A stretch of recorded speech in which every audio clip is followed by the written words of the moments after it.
SER Podcast. Estás escuchando El Abierto de Hoy por Hoy. Cada día analizamos las noticias más relevantes de la actualidad, las claves políticas, económicas y sociales, con las voces de los protagonistas y los distintos puntos de vista de nuestros tertulianos. Tiempo para el abierto, tiempo para el análisis. Ya saben que hoy les hablamos desde Barcelona, desde el Palau de Congressos de Cataluña, porque es aquí donde en media hora van a empezar las ponencias, van a empezar los debates, va a empezar la reflexión en el marco del World in Progress, que es un foro impulsado por el Grupo Prisa, que va a reunir a líderes políticos, a líderes empresariales, a intelectuales, con la intención de hablar un poco de todo, de la geopolítica, de la sostenibilidad, del futuro, de la multilateralidad, de la inteligencia artificial, y con la intención de reflexionar y de entender las transformaciones que está sufriendo este mundo, que en algunas ocasiones van mucho más rápido de lo que nos gustaría para poder entenderlo. Nos acompañan en el abierto de esta mañana, aquí conmigo en Barcelona, en el World in Progress, Josep Ramoneda. ¿Qué tal? Muy buenos días. Hola, muy buenos días. En Radio Madrid, Carlos Sánchez, buenos días. ¿Qué tal? Muy buenos días. Y en Radio Valencia, hoy Cristina Monge, muy buenos días. ¿Qué tal, Ángeles? Muy buenos días. Estamos aquí todos repartidos por la geografía española.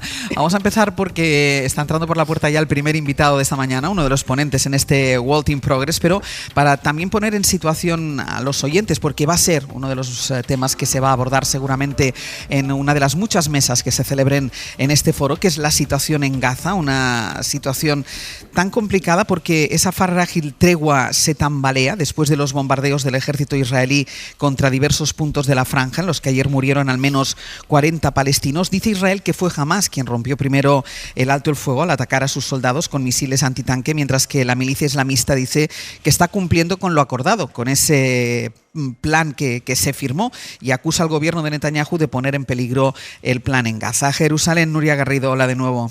Hola de nuevo, Ángeles. Nuria, después de estos ataques de ayer, el ejército israelí dice que ha retomado la tregua en Gaza, coincidiendo con la llegada hoy en Israel de los negociadores de Donald Trump. Este viaje, lo que busca, el viaje de los negociadores, es avanzar en este proceso de paz y establecer una fuerza militar que controle su implementación. Sí, al final esta es una visita clave porque lo que estamos viendo es que es Estados Unidos quien tiene la capacidad de presionar y sobre todo de parar los pies a Benjamin Netanyahu, muchas veces alentado por sus ministros de extrema derecha, como el de Finanzas, quien ayer anoche decía esto en una entrevista en un canal israelí.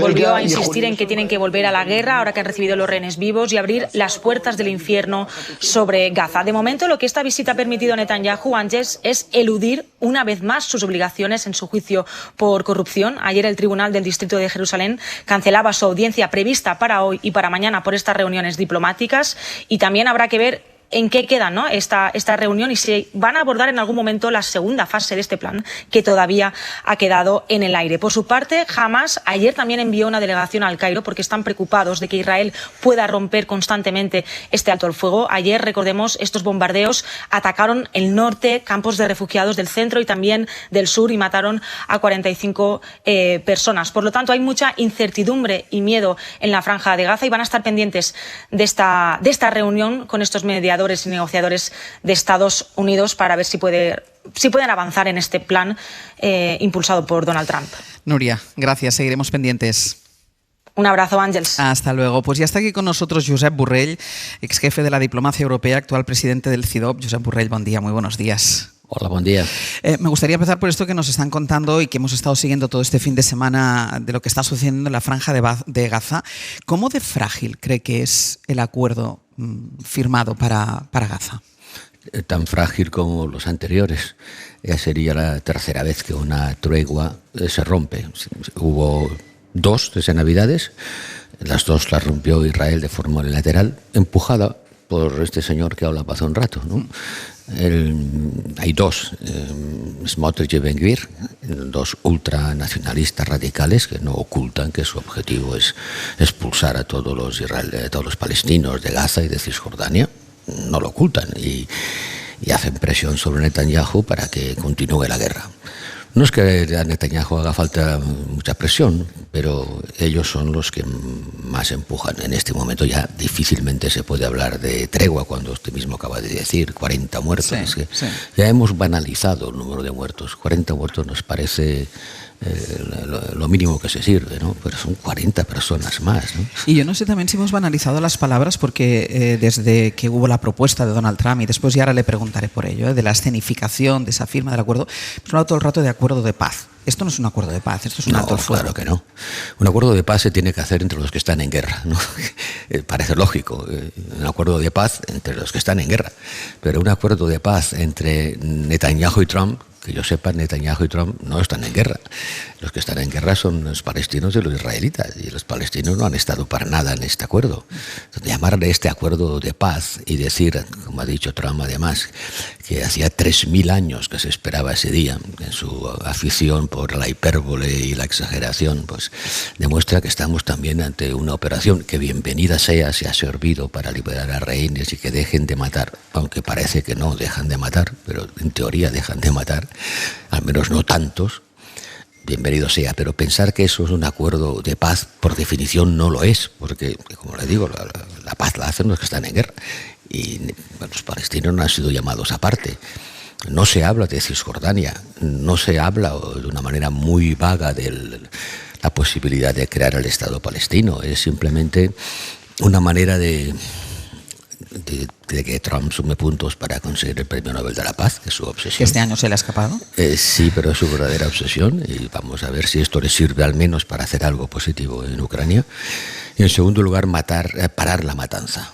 Parar la matanza, porque lo que está pasando allí sobrepasa todos los límites. Usted que ha sido responsable de la diplomacia en Europa, usted que ha estado presente en infinidad de actos, de eventos, de simposiums, de todo, de sí. todo.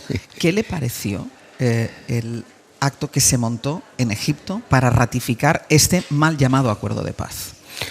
Una vez más fue un acto en mayor gloria de Trump, ¿no? Porque hizo esperar 2 horas a todos los dignatarios mundiales para acabar llegando y dirigiéndose uno a uno a ellos en un tono de aquí estoy yo, que soy el único que cuenta. No sé si nos damos cuenta de no solo la escenografía, sino la demostración de soberbia y de poder que está detrás de toda esta clase de eventos. Tú, España, a ver si gastas lo que tienes que gastar, tú allí, ¿no?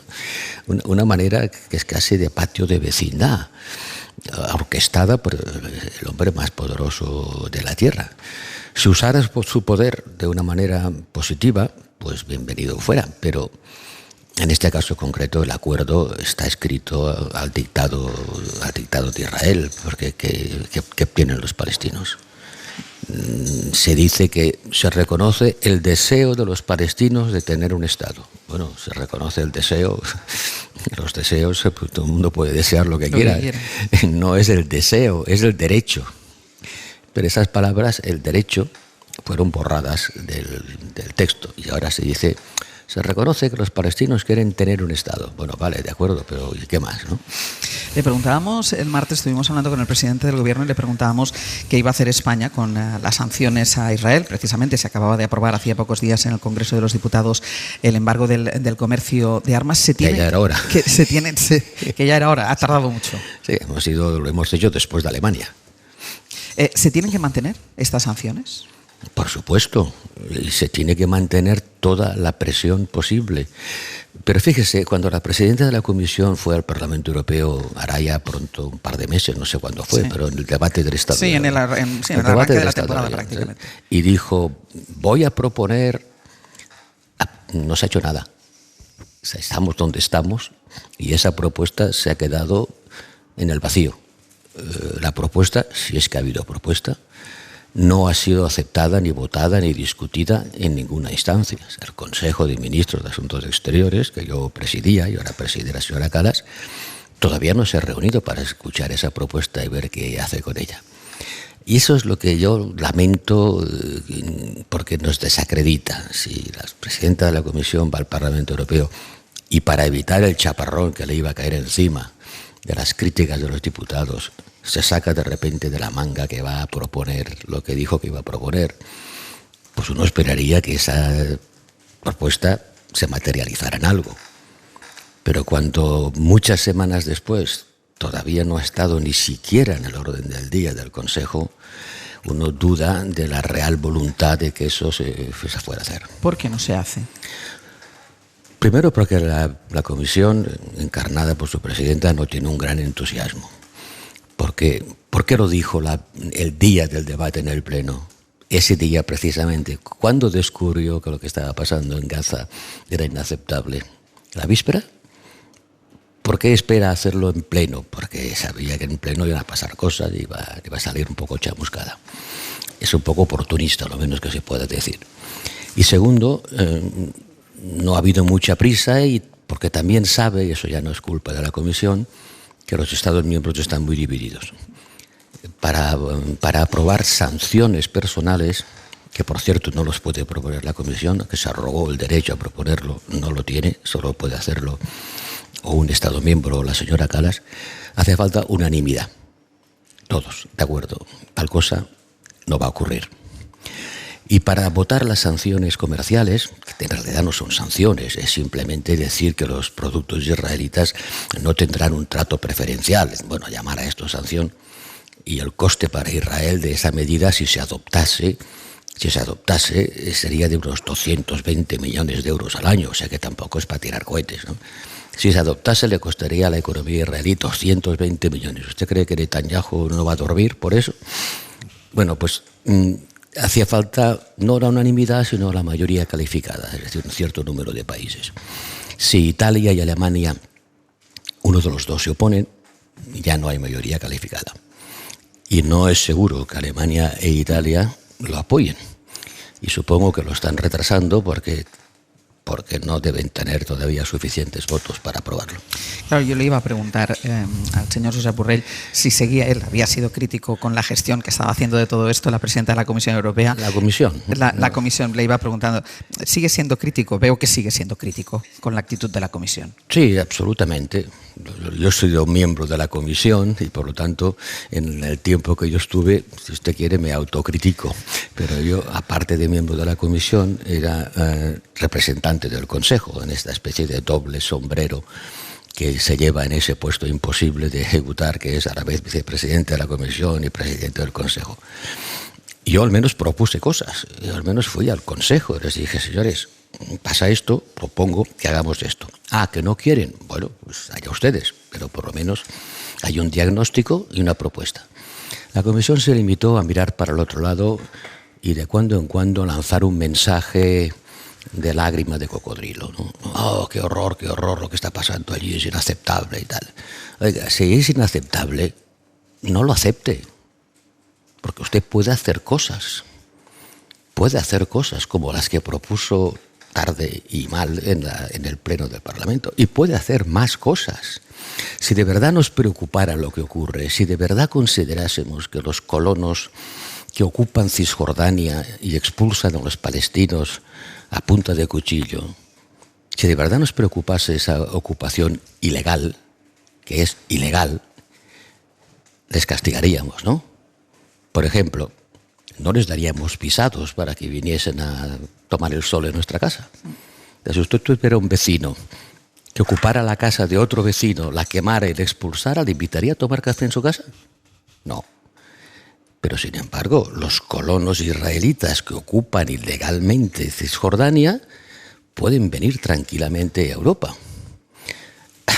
Pues oiga, si hacen algo que es ilegal, podemos tomar una medida, que es no dejarles venir, como hacemos con otros países. Debería, como hay un problema de mayorías, y en este caso especialmente, ¿debería trabajar la Comisión en mecanismos para intentar, no sé si variar las mayorías, es decir, que sí se pudieran tomar decisiones, que no fueran bloqueadas permanentemente por aquellos países que no, ya no solo con el tema de Gaza, por aquellos países a los que el asunto en cuestión no les interesa? Bueno, es el papel de la Comisión intentar, y el del alto representante, intentar poner de acuerdo a los países. Pero en algunas cosas hay países que son absolutamente imposibles. Que nunca estarán de acuerdo. Hungría. Hungría nunca estará de acuerdo, bueno, no digo ya Alemania, Austria, pero hay algunos que son a pillón fijo, ¿no? Por eso, cuando hay una cosa que necesita la unanimidad, mal vamos. Cuando hay una cosa que bastaría con una mayoría calificada, hay una chance, hay una posibilidad. Y allí es donde la Comisión debería, y quiero creer que lo hace, poner presión para que los Estados lo acepten. Pero mire la diferencia de trato. Hemos creado un tribunal especial para juzgar los delitos de guerra en Ucrania. Y le acabamos de dotar con 50 millones de euros para que funcione. De delitos de guerra parece que en Cisjordania y en Gaza también hay, ¿no? Algo ahí. Sí, vale. ¿Y qué hacemos allí? Nada. El señor Putin y el señor Netanyahu, los dos, están acusados por el Tribunal Penal Internacional. Gravemente acusados. No deberían pisar suelo europeo. Y sin embargo, Putin va a ir a Hungría, Netanyahu ha ido a Hungría, varios países europeos han dicho que no tendrían inconveniente en recibirle. Claro, a los ojos del mundo dice, oiga, ustedes, eso va a la cara del cliente, ¿no? Según que les guste, aceptan la ley y según que les guste, no. El Abierto. Ser podcast. Que están en el abierto, Josep Ramoneda, Carlos Sánchez y Cristina Monge nos acompaña también. Estamos en el World in Progress, en ese foro de debate que arranca a las 9 de la mañana aquí en Barcelona, organizado por el Grupo Prisa. Está con nosotros Josep Borrell, ex jefe de la diplomacia europea y actual presidente del CIDOP. Y le decía que quería hablar también de Ucrania, porque otra de las citas del día va a estar hoy en Luxemburgo. Ahí se reúnen los ministros de Exteriores de los 27 para hablar, entre otras cosas, de la situación en Ucrania.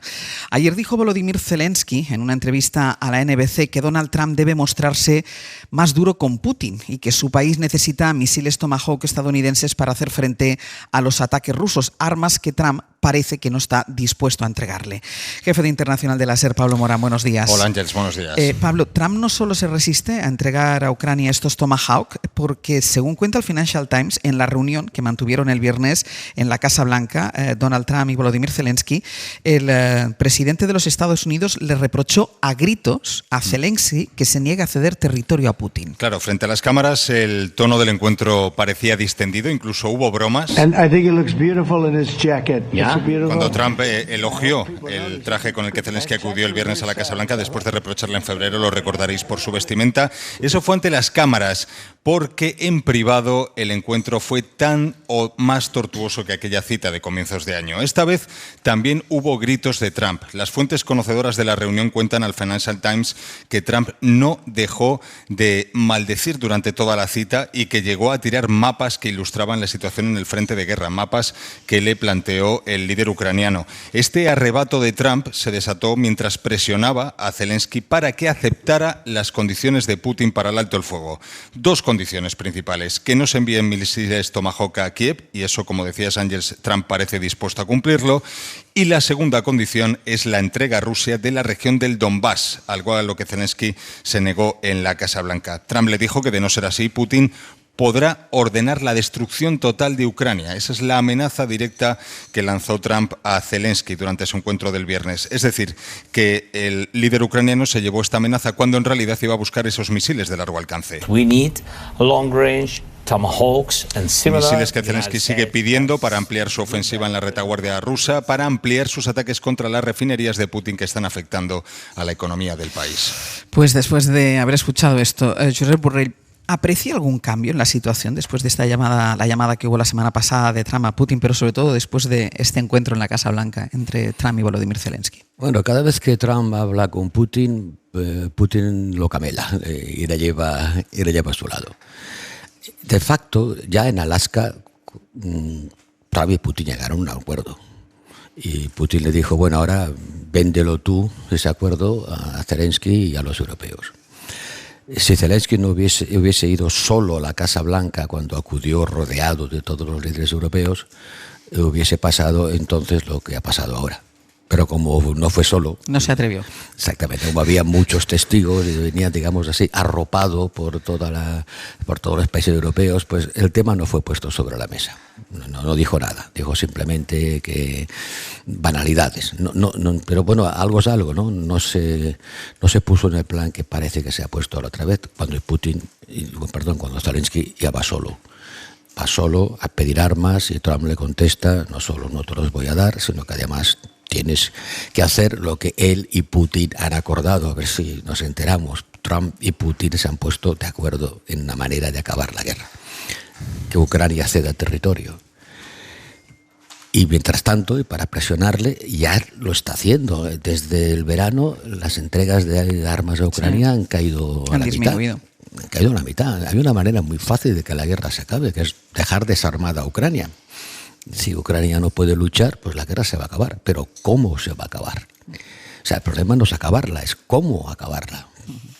Porque claro, ya le digo, una manera facilísima es dejar de armar a Ucrania. Ucrania no se puede defender y tiene que rendirse. Ya está, ya se acabó la guerra. Pero ¿cómo? Con un régimen títere en Kiev, una Bielorrusia bis, los soldados rusos de la frontera polaca, estas cosas cuentan. No para Trump. Trump lo que quiere es otra vez salir anunciando que ha conseguido acabar otra guerra. Ha acabado con otra guerra. Pero Zelensky naturalmente se resiste. Déjeme que le pregunte, que se nos va acabando el tiempo, porque hemos asistido estos últimos meses a diversos incidentes con los que Rusia ha querido poner a prueba la capacidad de respuesta de Europa y de la Alianza Atlántica en particular. ¿Qué le ha parecido la respuesta de la Alianza frente a estas incursiones aéreas y de drones en territorio europeo?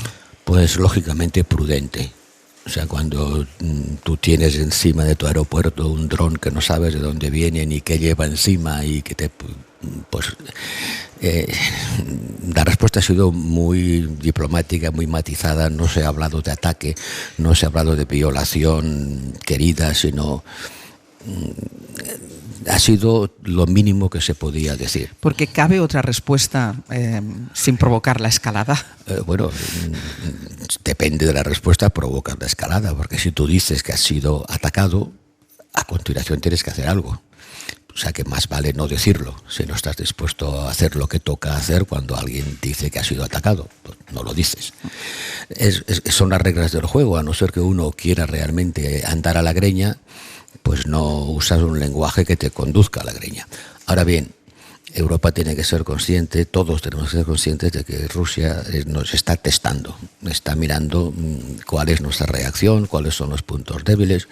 Ciertamente puede provocar a muy bajo coste un caos en el transporte aéreo, paralizando aeropuertos, a muy bajo coste, un dron de estos no vale nada. Y hace cosas quizá peores, ¿no? Desinformación, interferencias en la frontera, sin llegar a que nosotros digamos hemos sido atacados. Está testando la capacidad de respuestas. Estamos en una situación pues ciertamente delicada que puede en cualquier momento provocar un incidente mayor. Y por eso es tan importante lo que pase en Ucrania, porque si Ucrania cayera, en el sentido de que no se puede defender frente a la agresión rusa, pues nuestra situación sería mucho más vulnerable. Josep Borrell, ha sido un gusto charlar, como siempre, con usted. Muy bien. Le queda la ponencia y la participación en el Walking Progress. Vamos a discutir de eso aquí en Barcelona hoy. Será maravilloso. Muchísimas gracias. Gracias.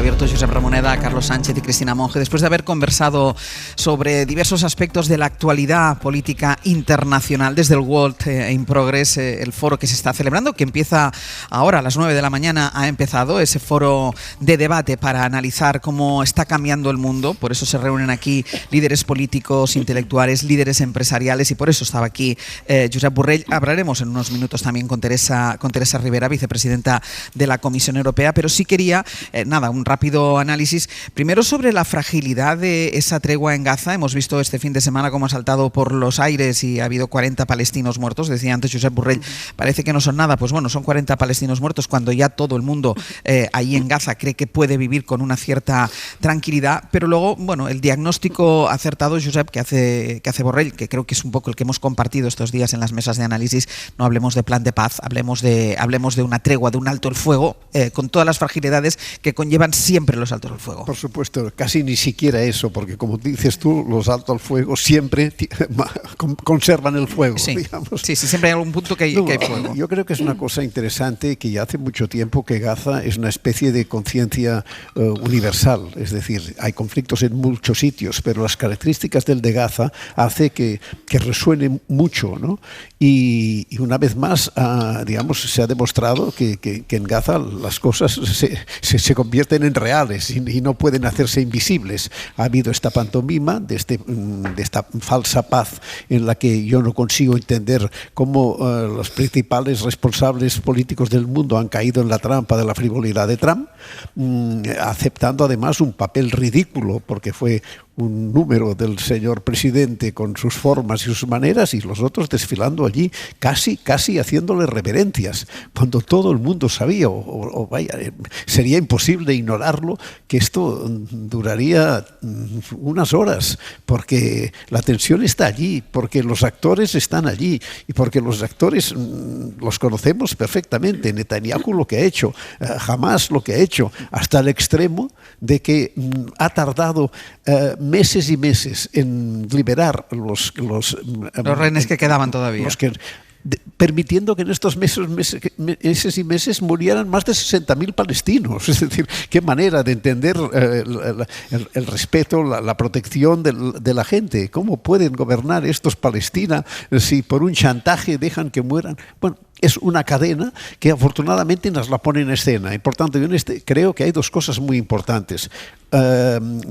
Gaza como conciencia de que no ignoremos las barbaridades que hay en el mundo, y el triunfo de la frivolidad de Trump, que es una cosa absolutamente alarmante y en la que incomprensiblemente están cayendo todos los dirigentes políticos, incluso los europeos, lo cual confirma que Europa en este momento en el mundo está en una situación muy delicada, con pérdida de autoridad moral por todos los lados. Cristina. Sí, la verdad es que da gusto escuchar a Josep Borrell por la claridad de sus argumentos, y también impresiona mucho su rotundidad, porque es alguien que conoce perfectamente los entresijos de lo que está pasando en el ámbito internacional, puesto que salió de un puesto de máxima responsabilidad hace muy poquito, ¿no? Y fijaros que hablaba de Gaza, decía, es la tercera vez que se rompe el alto el fuego desde enero. Por tanto, una más. Es verdad que está con más escenificación, ¿no? Con más performance, como le gusta a Donald Trump, pero es la tercera vez que se firma algo y se rompe. Todos tenemos conciencia de la debilidad de ese acuerdo, fuera lo que fuera, porque es que ya nos cuesta incluso definirlo. Y por otro lado también miraba a Ucrania, y en el fondo de las dos cosas lo que hacía Borrell, que me parece muy interesante y creo que hay que empezar a poner el debate y situarlo también allí, es qué está pasando en la Comisión Europea, qué está pasando con esa presidenta que improvisa esas medidas respecto a Israel un día antes del pleno, o la escenifica en el propio pleno. ¿Qué está pasando con estas posiciones que no acaban de definirse en la parte de la Unión Europea respecto a Gaza? ¿Qué está pasando con la impotencia europea a la hora de apoyar sus políticas en lo que tiene que ver a Ucrania? Yo creo que más allá de seguir escandalizándonos por lo que está pasando en Gaza, que tenemos que hacerlo y está muy bien, porque si no dejaríamos de ser humanos, ¿no?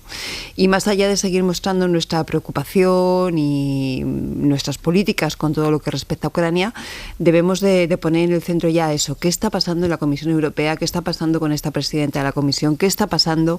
Que la debilidad europea llega a unos extremos tal que, por ejemplo, sin ir más lejos, el otro día en esa performance en Egipto ni estaba. Estaban los principales mandatarios de la comunidad internacional, y Ursula von der Leyen, presidenta de la Comisión Europea, ni estaba. Y veremos, como recordaba, perdona Cristina, pero como recordaba Josep Borrell, veremos a Putin en territorio europeo. Claro. Porque veremos a Putin en Budapest, una persona que está perseguida por la Corte Penal Internacional, y la vamos a ver en suelo europeo. Así es. Carlos. Sí, yo coincido con Ramoneda y con Cristina en que yo creo que hay que poner el foco en la Comisión Europea y en la gobernanza en general de la Unión Europea, y me parece que el mapa que ha dibujado Josep Borrell es extraordinario, porque él conoce bien lo que está dentro de Bruselas y de Estrasburgo. En los tres escenarios en los que ha podido tener algún tipo de influencia la Unión Europea en los últimos años, ha estado desaparecida en combate, y como bien decía ahora Borrell, lo que no se puede decir es que algo es inaceptable y luego aceptarlo. Es decir, es una contradicción en sí mismo. El primer escenario evidentemente es Gaza, donde realmente no ha tenido ningún tipo de presencia, no estaba en Egipto, era fuera de foco la Unión Europea, que tiene mucho que decir allí, entre otras cosas porque Oriente Medio es fruto del colonialismo europeo, es decir, que tiene una tradición incluso histórica, de responsabilidad histórica sobre lo que ha pasado allí, en particular algunos países como Francia y el Reino Unido. En Ucrania exactamente lo mismo. Europa es quien ha puesto más dinero a fondo perdido. Estados Unidos ha puesto bastante menos dinero en ayudar a los ucranianos para evitar que siga la invasión de su país por parte de Rusia, y en estas negociaciones Europa ha estado solamente fuera de órbita. Y luego el tercer aspecto es el tema de los aranceles. Ahí la Comisión Europea tiene un papel verdaderamente bochornoso, comprometiéndose a comprar armamento y energía a Estados Unidos, pero sin una gobernanza que permita tener una posición clara. A mí me parece que el debate tenemos que empezar a plantearnos realmente si es posible continuar con este liderazgo tan débil como la señora von der Leyen. Yo creo que el informe Draghi y el informe Letta se presentó hace más de un año y no se ha avanzado absolutamente nada. Me parece que alguna vez por todas los gobiernos deberían de empezar a preocuparse quién está al mando en Bruselas. Claro, pero es que ¿quiénes son sino los que apoyan a von der Leyen, ¿no? Claro. Von der Leyen, todos recordamos el acto de claudicación ante Trump en un campo de golf, que es un sitio muy adecuado para una operación diplomática de gran envergadura, en la que se entregó de pies y manos aceptando todo lo que Trump pedía. Y aquí nadie replicó y en ningún momento se han planteado en sustituirla, y cada vez tiene un perfil más gris, más entregado, pero sigue aquí. Por tanto, aquí hay un problema de Europa, no solo de von der Leyen, y probablemente quitarse de encima a von der Leyen no cambiaría muchas sea la cosas, solución, ¿no? Y el problema es la inseguridad, la debilidad de Europa capaz de construir un proyecto político y defenderlo de las distintas partes, porque está Putin por un lado y está Trump por otro, y ellos se juegan su partido con sus cosas, su representación, sus maneras de figurar, evidentemente una guerra entre rivales en que uno parece que consigue mucho y el otro le demuestra inmediatamente que no va a conseguir nada, pero están allí, y Europa como si hubiese desaparecido. Claro, pero esta es la tragedia. Contigo, Cristina, que dice Josep, seguramente la sustitución de von der Leyen no fuera la solución, pero por lo que pasaría la solución, yo no sé si es por un replanteamiento de esta Europa de los 27. Claro, abriría el debate sobre la gobernanza de Europa. Claro. Y sobre todo es que von der Leyen ha dado muestras de no ser la persona capaz de hacer esto que estamos diciendo ahora mismo, este replanteamiento. De hecho, entre las filas conservadoras europeas cada vez tienen más voces críticas. Otra cosa es que luego llegue a producirse algún tipo de movimiento, no, pero las voces críticas entre los conservadores van creciendo, ¿no? Para el momento que Europa está atravesando ahora mismo, hace falta mayor liderazgo, hace falta tener claro que hay que reposicionar, que hay que replantear esa gobernanza. Sin una Europa más política es muy difícil que lleguemos más adelante, y todo eso nos pilla en estos momentos con un liderazgo, yo creo que bastante débil y empezando a estar cuestionado dentro de sus propias filas. Claro, y si miramos por Europa, entonces vamos viendo, ¿no? Y vemos, por ejemplo, la caída en picado de Macron en Francia, que tenía que ser uno de los puntales de la nueva Europa, ¿no? Sí, porque además y ha desaparecido casi, bueno, hasta la insignificancia absoluta. Es decir, Europa no se está adaptando a las grandes transformaciones tecnológicas, políticas, económicas y sociales de este periodo, ¿no? Carlos, sí, decía que además hay una responsabilidad, diría yo, y no quiero ponerme grandilocuente, histórica, que decir, en los últimos años está creciendo la extrema derecha populista en Europa, precisamente los años en los que tienen mayoría los partidos del centro derecha conservadores de Europa. Es decir, ellos tienen alguna responsabilidad sobre lo que está pasando, y probablemente tenga que ver con esa falta de liderazgo, con esa falta de gobernanza democrática por parte de la Comisión Europea. Una vez que los partidos socialdemócratas han quedado en una segunda posición, que son cada vez menos relevantes, pero sí que el centro derecha tiene responsabilidad sobre lo que está ocurriendo en Europa, y esa falta de liderazgo es lo que explica en buena medida el que la extrema derecha esté creciendo ahora mismo, y eso hay que situarlo en los partidos que apoyaron a von der Leyen para el segundo mandato de la Comisión Europea. Creo que hay que replantearse qué está fallando para que esta política te lleve a que en muchos países de Europa la extrema derecha sea incluso ya opciones de gobierno real. Pues voy a hacer una pausa y a la vuelta nos vamos a dar una vuelta por el World in Progress, que ahora sí ya han empezado ya las ponencias, y después les hablaremos de los días de permiso, la polémica en torno a los días de permiso en caso de fallecimiento de un familiar cercano, porque conocemos el texto, lo someteremos al análisis esta mañana aquí en El Abierto de Hoy por Hoy.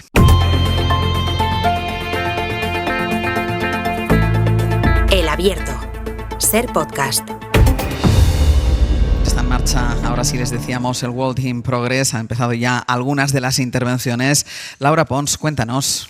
Hola, ¿qué tal? Sí, buenos días, Ángels. Pues efectivamente, el alcalde de Barcelona, Jaume Collboni, y el presidente de la Generalitat, Salvador Illa, además del presidente del Grupo Prisa, Josep Orgulian, inauguran esta segunda edición del WIP, del World in Progress. Collboni habla en estos momentos del problema del acceso a la vivienda. También la vicepresidenta del Gobierno, María Jesús Montero, participa en el foro en pocos minutos. De hecho, la ministra ha atendido a la prensa hace pocos minutos. Montero ha asegurado que el Gobierno está trabajando en los últimos flecos. Detalles internos, ha dicho, de los presupuestos. La ministra quiere llevar la senda y el techo de gasto muy pronto, ha dicho, al Consejo de Política Fiscal y Financiera, aunque no ha concretado cuándo será ese consejo. El Gobierno espera que los demás grupos parlamentarios apoyen esas cuentas. También ha hablado de la relación con Junts per Catalunya, que va variando, dice, pero que ahora, asegura, se encuentra en un momento de relación muy fluida, ha dicho literalmente la ministra. Han sido las palabras antes de empezar este foro. Un foro es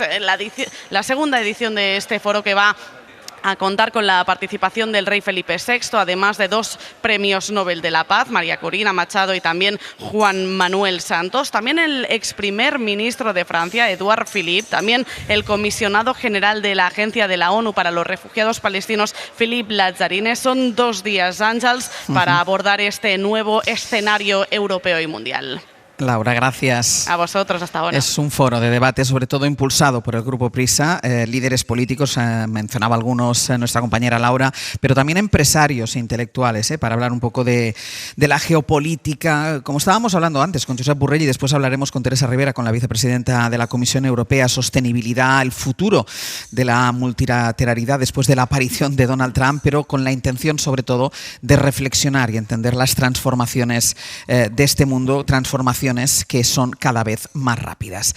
Vamos con otro asunto, lo hemos adelantado aquí a las 8 de la mañana, el texto con el que el Gobierno va a proponer alargar hasta los 10 días el permiso que puede solicitar un trabajador en caso de muerte de un familiar de hasta 2º grado, sea su cónyuge o la pareja de hecho también. Jordi Fàbrega, hola de nuevo. Hola, buenos días. Por el momento es solo una propuesta que tienen que negociar dentro del propio Gobierno, pero son interesantes los detalles que contiene el texto, por ejemplo, respecto de los casos en los que se podrá extender ese permiso. Sí, porque hasta ahora lo que teníamos era la idea, ahora tenemos ya un primer texto articulado en el que se concretan algunos de los detalles de esta propuesta de alargar los permisos por fallecimiento de familiares, y lo que dice esa propuesta que tienen ya los agentes sociales desde hace unos días es que el Gobierno lo que propone es ampliar hasta los 10 días el permiso laboral en caso de fallecimiento del cónyuge, de la pareja de hecho o de los parientes hasta el 2º grado de consanguinidad. Es decir, esto incluiría hijos, incluiría nietos, incluiría también abuelos. Esa sería lo que cambia en cuanto a los permisos por fallecimiento.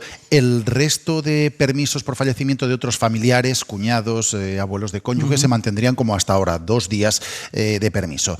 La propuesta incluye también la concreción de cuánto va a durar el nuevo permiso que se va a crear para cuidados paliativos.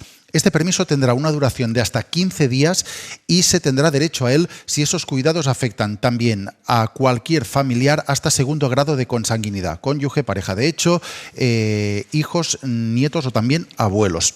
Es un permiso que solo se puede disfrutar una vez por paciente, pero que se puede dividir esos 15 días en dos periodos diferentes.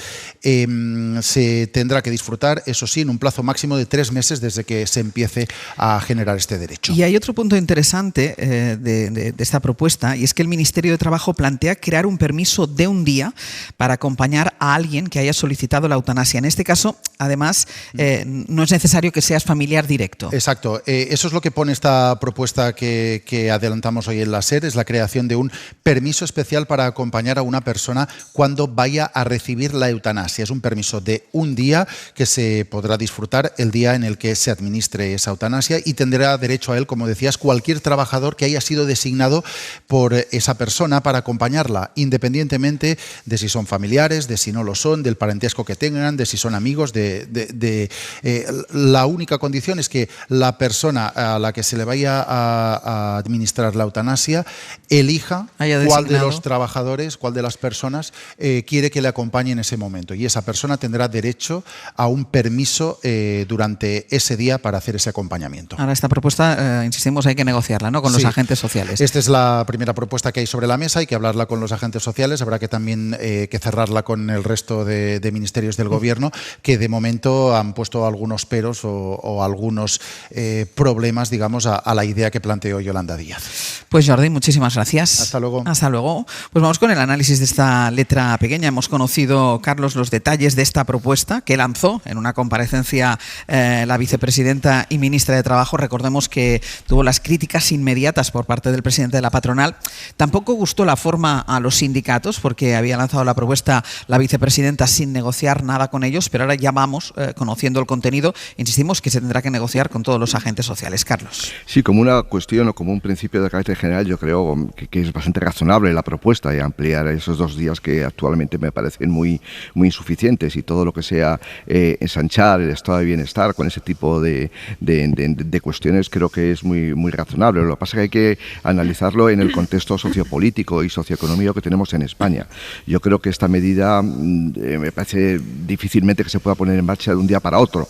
Creo que habría que introducir probablemente elementos progresivos, es decir, que sea un año 3 días, otro año 5 días, otro año 7 días, y al final acabar con los 10 días me parece muy razonable, porque eso tiene un coste económico. Es decir, no implementar los 10 días ya efectivamente, de un día para otro. Creo que sería lo mejor hacerlo de una manera progresiva, porque insisto que tiene un coste económico, o bien para el Estado o bien para las empresas, y hay muchas pequeñas y medianas empresas que tienen muy poca plantilla y no pueden sustituirlo fácilmente. En España prácticamente el 97% de las empresas tienen menos de 10 trabajadores, por lo tanto que le falte uno significa que te falta el 10% de la plantilla. Luego, por supuesto, hay que llevarlo a los acuerdos sociales con los sindicatos y los empresarios, no de una manera por decreto ley, y luego insisto en esa idea, que es decir, todo lo que sea ensanchar el estado de bienestar, bienvenido sea, pero hay que hacerlo con buen criterio. Cristina. Sí, yo creo que cualquiera que haya pasado por un trance así, del fallecimiento de un familiar, sabe que hace falta más tiempo, por lo menos para resituar la cabeza, ¿no? Da igual. Ya no solo por el duelo, que sobre todo por el duelo, sino por todo lo que queda por hacer. Bueno, sí, luego quedan trámites, gestiones, etcétera, que efectivamente son un infierno. Pero ese duelo necesita al menos un tiempito, tener una disponibilidad de tranquilidad, ¿no? Para poder afrontarlo y llegar lo que llegue lo que tenga que llegar. Dicho lo cual, aquí faltan 2 cosas que estabais diciendo ahora. Primero, el acuerdo dentro del Gobierno. Segundo, la negociación con los agentes sociales.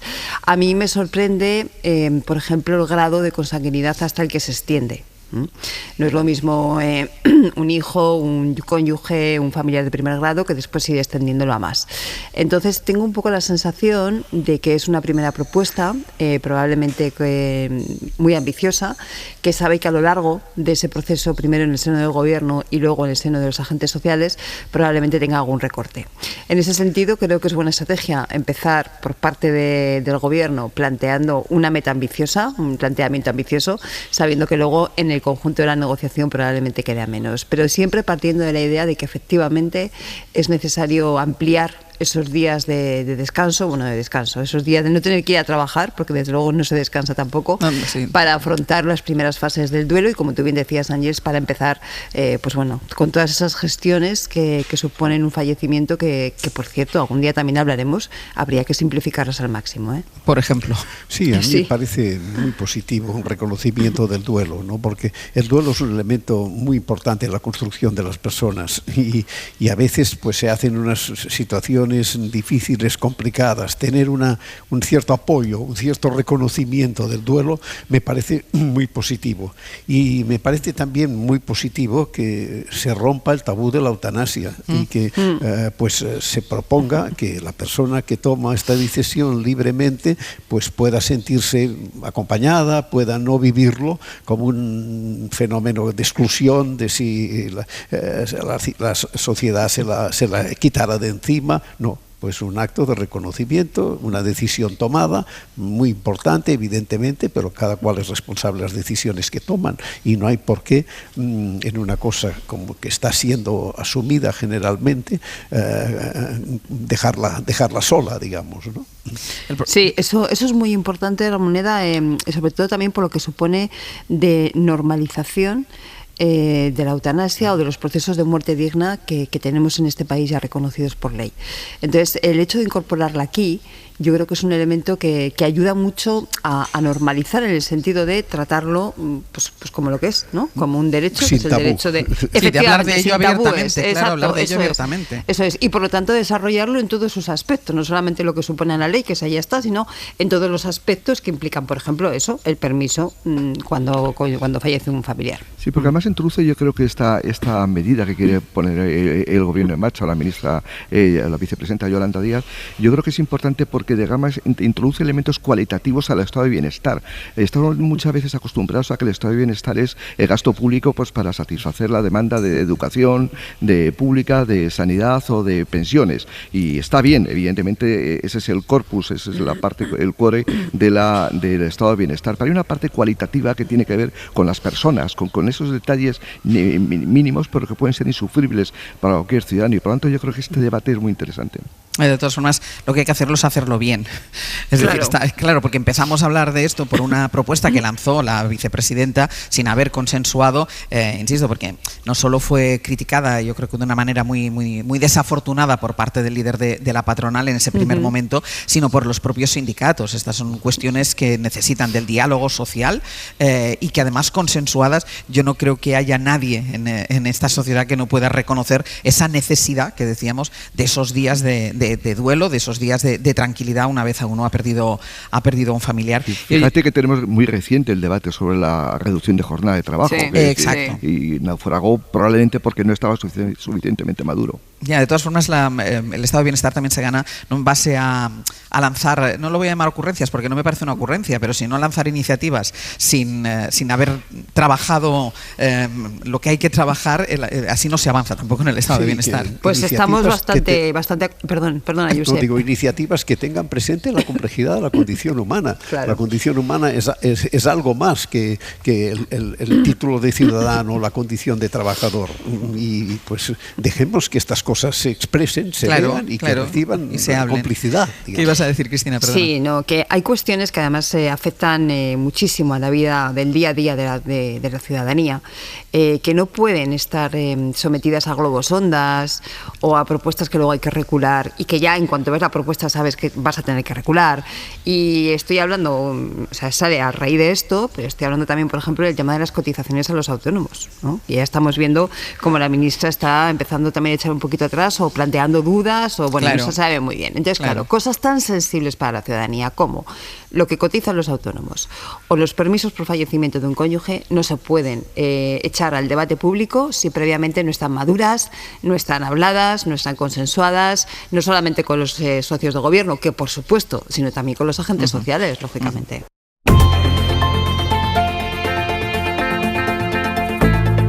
El Abierto. Ser podcast. En el escenario del World in Progress han empezado ya las intervenciones en este foro de debate que impulsa el Grupo Prisa y en el que va a participar nuestra siguiente invitada, que es Teresa Rivera, vicepresidenta ejecutiva de la Comisión Europea para la Transición Limpia, Justa y Competitiva y comisaria de competencia. Vicepresidenta, ¿qué tal? Muy buenos días. Hola, muy buenos días. Déjeme que le pregunte por lo más reciente. Lo hemos conocido a las 8 de la mañana a través de las redes sociales, un vídeo del presidente del Gobierno lanzando esa petición a la Unión Europea para que finalice el cambio de hora estacional. Recordemos que va a ser este fin de semana que viene el que toca cambiar de horario de verano a horario de invierno y pide el presidente del Gobierno a la Unión Europea que se le ponga fin a esto. ¿Usted qué piensa? Yo creo que tendremos que ver qué es lo que dice el presidente. Es verdad que no es algo que sea nuevo, es un debate que aparece de vez en cuando, es un debate que suscitó una consulta abierta a los ciudadanos en el año 2018 y aquellos que participaron dijeron de forma mayoritaria que consideraban mejor mantener un único horario a lo largo de todo el año. Es un debate pertinente en el tiempo, puesto que en el año 2026 acaba el calendario plurianual que fijaba los días en los que todos los Estados miembros de la Unión Europea debemos cambiar nuestro horario. Y supongo que ahora lo que corresponde es estudiar esos argumentos y ver si hay consenso para efectivamente eliminar eso. Y si hay consenso tomar una decisión, porque si no volveremos al siguiente cambio de horario y estaremos hablando otra vez de lo mismo. Exactamente, eso es lo que toca ahora. Déjeme que le pregunte por algunas de las cosas que ya hemos estado hablando desde el inicio de este abierto, y es sobre todo lo que tiene que ver con Donald Trump y su acción, tanto en lo que tiene que ver en las guerras, en los conflictos, como en el tema económico, en el tema arancelario. ¿Cuál es el estado de confianza de Bruselas en un socio como Estados Unidos que vuelve a amenazar de nuevo con aranceles a un Estado miembro apenas unos meses después de cerrar un acuerdo comercial que se proponía precisamente dar por cerrada esta escalada?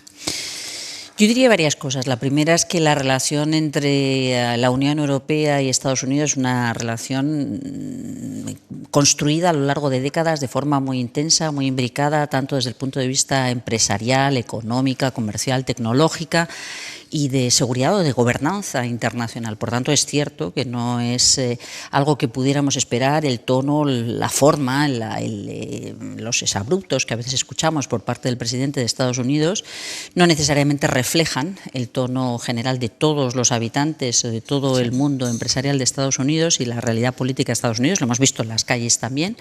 Sí creo que es preocupante. Probablemente podemos decir que eso de America First más bien significa América en solitario en el mundo, cosa que no es nada bueno para los patrones o los valores occidentales. Me parece que la Unión Europea tomó la decisión de procurar no escalar el conflicto, pero nos tenemos que mantener firmes en principios, valores y en construcción de nuestras propias capacidades, reduciendo esas dependencias en tantos frentes como hemos identificado en este último año. Lo que pasa es que la firmeza, por el otro lado, lo que encuentra es elevación de tensión. Es decir, Bruselas firme, pero por el otro lado, cuando uno cree que ha llegado a un acuerdo, ahora amenaza a un Estado miembro. Es decir, debería tener una actitud, no me gusta la palabra beligerante porque veníamos de hablar de conflictos, pero sí una actitud un poco más hostil con Estados Unidos. Yo creo que la palabra es firmeza, y la palabra es firmeza, convicción y defensa de nuestros valores y de la defensa de lo que se vino a llamar orden liberal internacional basado en reglas y en la construcción de esos principios que orientan un mundo en paz y prosperidad compartida, que no es perfecto, pero que significa que ha avanzado mucho en las últimas décadas también en construcción de patrones democráticos. Un presidente de Estados Unidos que hace público un vídeo, hablando de vídeos de presidentes, como el que hizo público el presidente de Estados Unidos ayer, no dice nada bueno del respeto a las instituciones, ni siquiera a sus ciudadanos y a sus votantes, y explica por qué esa preocupación creciente por parte de la sociedad civil americana, esa preocupación por el estado de salud de la democracia y del respeto a las normas también aplicables a quienes temporalmente ocupamos cargos públicos, como ocurre en el caso del presidente de Estados Unidos. Por tanto, yo sí creo que la Unión Europea debe ser firme, y también creo que esa amenaza a un Estado miembro con respecto a las reglas comerciales tiene poco sentido, porque la Unión Europea es la competente en materia comercial. ¿Puede amenazar a un Estado de la Unión Europea? No. Bueno, pues hacerlo lo hace. Hacerlo lo hace, exactamente, hacerlo lo hace, pero el acuerdo comercial, la competencia en materia de comercio exterior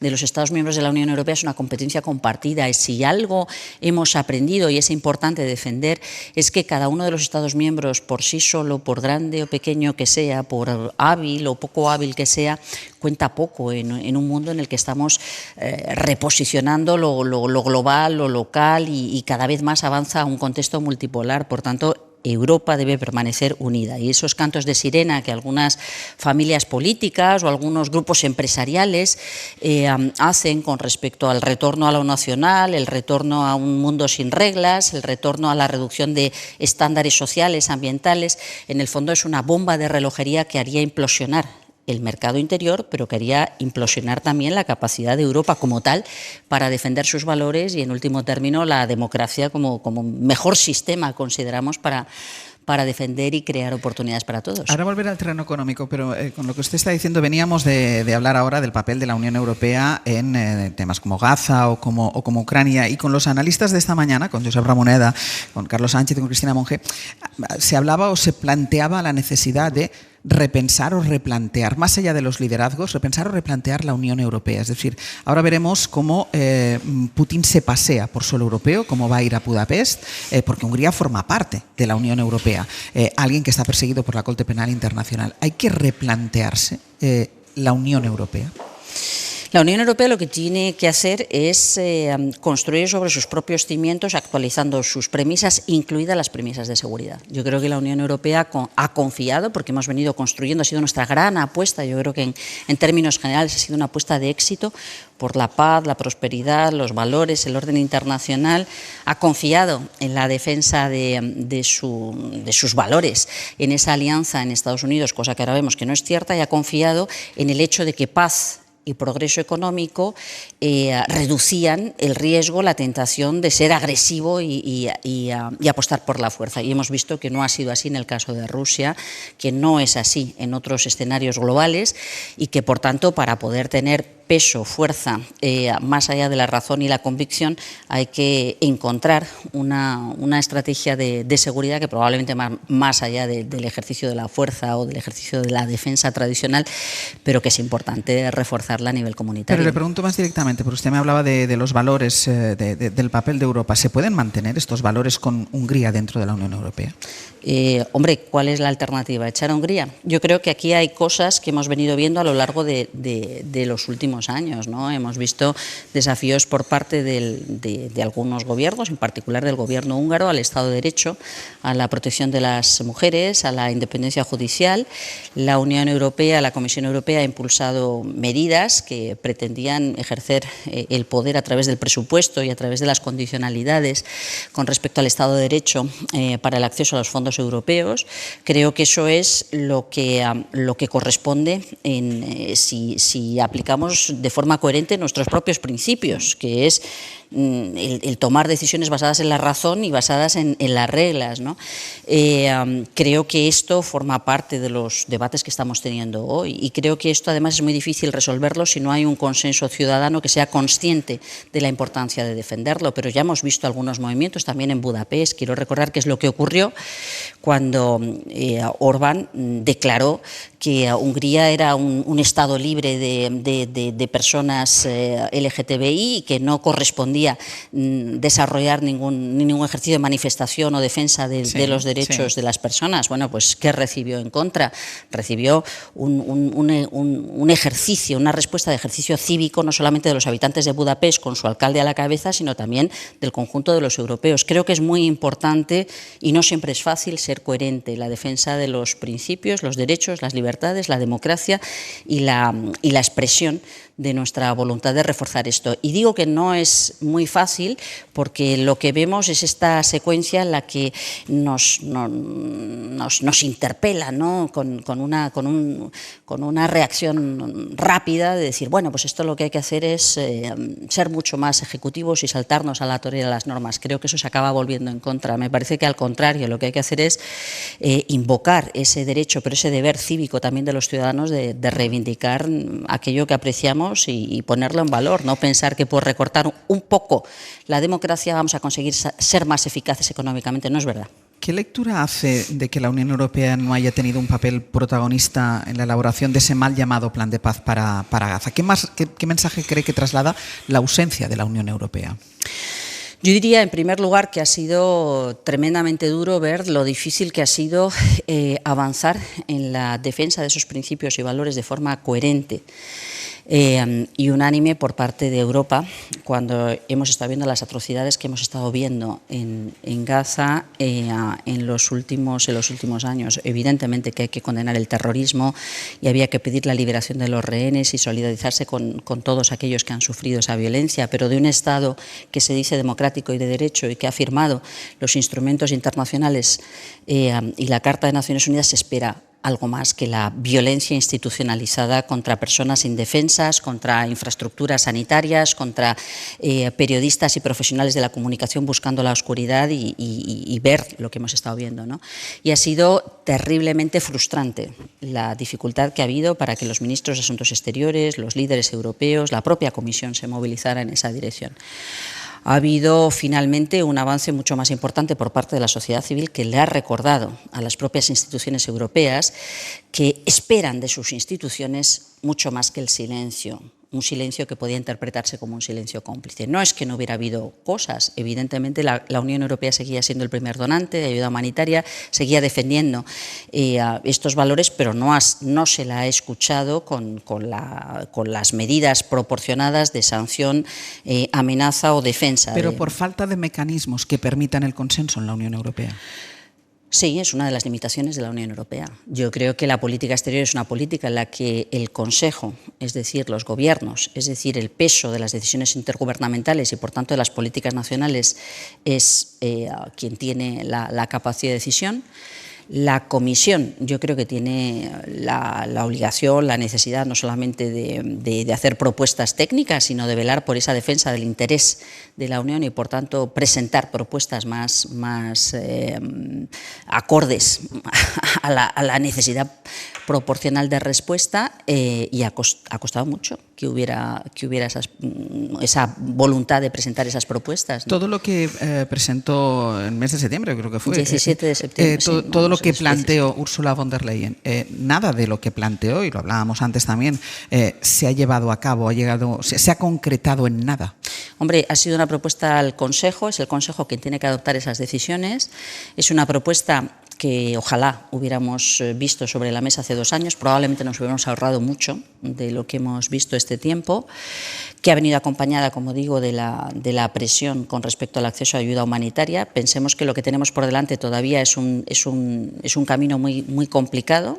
Pensemos que el alto el fuego y la liberación de los rehenes y la supuesta apertura para poder acceder al territorio con ayuda humanitaria fue un gran alivio, pero que le está costando arrancar en todas sus dimensiones, y de hecho hemos visto de nuevo un fin de semana trágico, sí, por calificarlo de alguna forma, y que sobre eso todavía queda mucho, porque queda restaurar la institucionalidad, recuperar las infraestructuras, garantizar los derechos y la paz y la seguridad en la zona, la viabilidad de 2 estados, que fue el origen de esa capacidad de reacción por parte de la presidenta del Colegio de Comisarios. Se está imposibilitando y presumiendo de imposibilitar aquello que ha formado parte del consenso unánime por parte de la Unión Europea desde hace mucho, que es crear dos estados que puedan convivir en paz, y eso va a llevar tiempo, y me parece que el papel protagonista debe recaer en Naciones Unidas y evidentemente con una implicación de la Unión Europea y no con un protectorado